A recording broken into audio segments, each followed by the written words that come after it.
আসসালামু আলাইকুম। আমার কাছে খুব সুন্দর একটা প্রশ্ন আসছে। নিউজিল্যান্ডে অনলাইনে আবেদন করা যায়, আবার ইন্টারভিউও নেওয়া হয় না, আবার বেশ কিছু ডকুমেন্টসের দিক থেকেও ফ্লেক্সিবিলিটি আছে। তার মানে নিউজিল্যান্ডে ভিসা পাওয়া অনেক সহজ, অনেকেই বলে। এটা কি সত্য কিনা?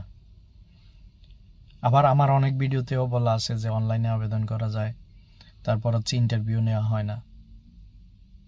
তো এই কথার যদি আমি এক কথায় উত্তর দিই, তাহলে আমি বলবো যে দেখেন, অনলাইনে আবেদন করা যায়, ইন্টারভিউ নেওয়া হয় না। তার মানে হচ্ছে যে যদি কোনো সময় আবার ইন্টারভিউ নেওয়া হয়, সেটা ওভার দ্য ফোন।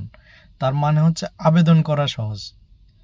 ভিসা পাওয়া কিন্তু অন্যান্য দেশে যেরকম ইউএসএ, কানাডা, ইউরোপের অন্যান্য দেশগুলোতে ঠিক সেম পদ্ধতি। ইউরোপ, আমেরিকা বা কানাডাতে আপনার যেই ডকুমেন্টস দিতে হবে, নিউজিল্যান্ডেও সেম ডকুমেন্টস দিতে হবে। কোনো ডকুমেন্টসের কমতি থাকলে যেরকম অন্যান্য দেশে রিজেক্ট হবে, নিউজিল্যান্ডেও রিজেক্ট হবে। তার মানে এক কথায় বলা যায়, নিউজিল্যান্ডে আবেদন করা সহজ, কিন্তু ভিসা পাওয়া সব দেশেই সমান। আরেকটি কথা, আপনারা আমাকে যদি কোনো প্রশ্ন করেন, অবশ্যই ইনবক্সে না করে কমেন্টে করবেন, তাহলে আমারও লাভ, আপনাদেরও লাভ। আর সাথে থাকার জন্য সবাইকে ধন্যবাদ। আসসালামু আলাইকুম।